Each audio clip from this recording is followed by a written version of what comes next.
All right, what's the fluoride doing in the water? What's the fluoride doing in the water? What is the fluoride doing on the water? All right, let's check this out. I'll start off here, Buzz. Georgia Guidestones. Georgia Guidestones. Population reduction. All right, November 29th, 2007. We're doing a lot of reading here, folks. This is serious information, so keep awake out there, will you? All right, the FDA made a rather surprising, almost honest announcement. And it said that it could not protect Americans from the dangers of drugs. Good God almighty. 56-page report, all right, by its subcommittee on science and technology stated that the FDA, quote, suffers from serious scientific deficiencies and is not positioned to meet current or emerging regulatory responsibilities. All right? And this blistering report of a life-threatening shortcomings of the FDA was released with the stamp of approval by the head of the FDA, Commissioner Andrew von Eschenbach. Now, why did they put out that report? What's their motivation to put that report and make themselves look dumb? Let me tell you, folks, you know why? They need to make a new budget. That's right, that's right. But you know what? The FDA's management, all right, they're already on drugs. Oh my Lord Almighty! All right. The reason that it's an almost honest is because, you know, they're going to get more money. But the FDA's management's corrupt, folks. New money will not be used. It will be used to further pie in the sky research initiatives and create profits for cancer and sickness industry with new and very dangerous biotech drugs. Holy crap, man! This is serious. It's a heart attack. Now, we want to get into the history a little bit. What did I just do? Oh, I was rolling with the wrong article. What do you got there? But at least that FDA. These are all incredible articles here, really. That report's sick. You know, this goes on to say the use of drugs as a primary tool of healthcare in our society is a $100 billion a year scam, as well as direct and dire danger to the health of anyone taking almost any medication for any period of time. On top of that, American citizens are being raped by excessive drug prices compared to any other country in the world. It is an acknowledged fact that the FDA has almost no clue that it actually risks commonly used drugs in the market today. It has totally failed the American public on post-market safety of drugs. Drug companies do everything in their power to suppress risk information and paint a false picture of benefits, even when they know drugs needlessly kill or injure. Now, on the very first part of this article here from about the fluoride conspiracy, I like it. It says here, tell a lie often enough and loud enough, and the people will believe it. Oh, who said that? Who said that? Oh, must have been Adolf. Adolf Hitler. Another interesting quote about from Adolf Hitler. I care not about free thinkers. Let me educate the children, and I will control the state. Well, the second quote from this fluoride conspiracy here is, the fluoridation is the greatest case of scientific fraud of the century. All right, and that's Robert Carlton, PhD, former EPA scientist, 1992. Now, the history of forcing fluoride on humans, it's wrought with lies, greed, and deception. All right, governments that add fluoride to the drinking water supplies insist that it's safe, beneficial, and necessary. You know, they tell you it's good for the kids and for your teeth. But let me tell you something, folks. Get in our time machine. Woo, yeah! And we're going to go back in time right now, 1924. All right? You ever heard of IG Farben? All right? Well, that's a German chemical manufacturing company. All right? Well, back in the day, 1924, all right, they started receiving loans from American bankers, gradually leading to the creation of the huge IG Farben cartel. 1928, none other than Mr. Henry Ford, all right, leading to, let me get back to it, and American Standard Oil are none other than the Rockefellers, all right? They merged all of their assets with IG Farben, and by the early 30s, folks, all right, there were more than 100 American corporations which each had subsidiaries and cooperative understandings in Germany, all right? And we can go on with all the people. The Nazi war machine. Oh, yeah. In 1939, folks, okay, under the Alted Agreement, American Aluminum Company, Alcoa, if you watch Food for Thought, all right, we told you about the Elkhorn document, what Alcoa did during World War II.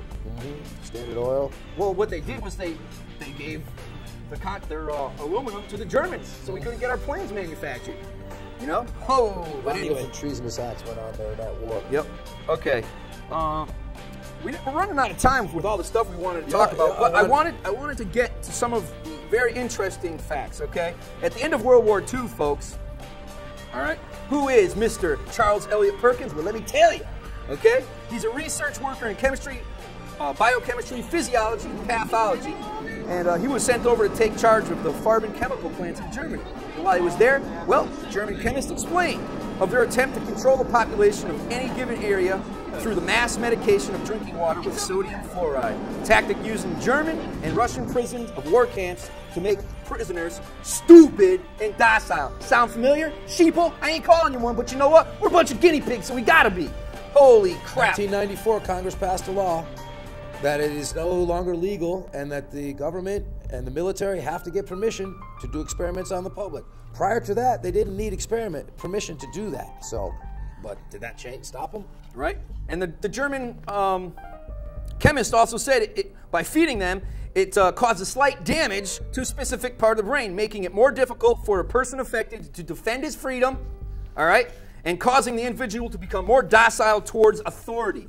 Now, you think we got that problem in this country? Let me tell you, people, stop bitching, start a revolution, and start finding a different water source and drinking that fluoride, I got to tell you. You know, there's myths about the dental prevention, you know.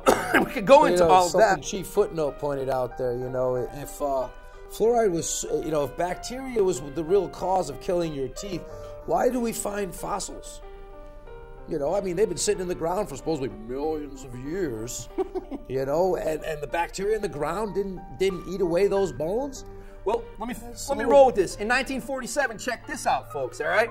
Who's this cat? Oscar R. Ewing, a longtime Alcoa lawyer, all right?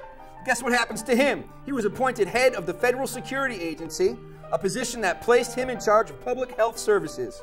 Over the next 3 years, all right, 87 new American cities began fluoridating their water, including the control city, which they were doing a test on, which was in Michigan. Thus, he eliminated any of the most scientifically objective tests that would have come out from the study because he just started fluoridating all these cities. You know, and it's funny when you look at all the people who were connected to this, you know, they had a PR man because how are you going to get, you know, this toxin that the military industrial complex is making their bombs out of? You know, how are you going to get people to happily put it in their mouths? You know, what does it say? Come on, man. What does it say on your toothpaste? Go in your bathroom when the show's over. Pick up your toothpaste, all right, if it's got fluoride on it. I hope it doesn't. And it says what on the back of it? It's a poison. And then if you take too much, who do you contact? Poison Control Center. Oh, my God, folks. We're just about out of time, folks, so... I got so much more to say. We got so much, yeah, there's no way, you know, we wanted to bring up aspartame. Oh, my God. That was... Coumadin, that's right. You know, it wouldn't be allowed until Ronald Reagan appointed a new commissioner of the FDA, and he approved it, and then he approved it again for use in beverages, and then he went on to work for Cyril. Oh, you know what, Bunzy? We're going to have to come back next week. You know, and we're going to have to pick it up right where we left off, because I'll tell you one quick story. Coumadin, my mother's on it, all right? It's to thin your blood. All right, I sent a little article over to my sister so next time my mom goes to the doctor, she can take this over there. The Coumadin's a poison. It's a rat poison. You go to Home Depot, and it's in the rat poison to thin your blood. The things that it will do to you are sick and perverse, let me tell you, and they're giving it to elderly people. The FDA approves it. Don't smoke a joint now. You know, don't take a mushroom. Yep. Don't try no LSD, and you'll see outside of the box, so don't do it, man. Don't do it. Well, let me tell you something. All right, my little niece took that article into school. She's in 7th grade, all right? Showed it and talked about it in class. And, you know, the teacher says, the government would never do that. Well, let me tell you, a smart teacher, all the kids were making fun of her, too, that rest of the day. All right? Let me tell you, that teacher went out to Home Depot that night, came in the next day and apologized in front of the class to my niece. And all of a sudden, everyone's looking at my niece saying, ooh, food for thought, people. You know what? This country's killing us, man. And we got to stop playing the lottery and subsidizing them with tax dollars, because that's what it is. It's a tax. Lottery makes me sick. Stop wasting your money. Stop bitching. Start a revolution. If you don't do it, we're going to watch this country go down the crap hole into the North American Union. And don't say we didn't warn you. Peace out from the Department of Freedom. Buzzy, my brother of another mother, and Steve William, our beautiful crew here helping us out. Thank you. This is a test of the emergency bonehead system. This is only a test.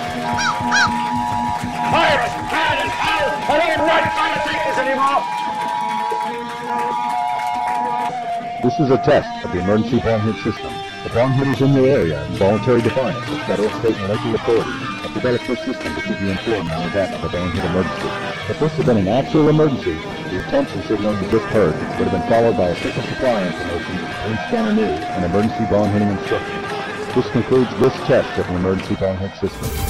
Playing games with God. Stay tuned for more of marijuana's march through history.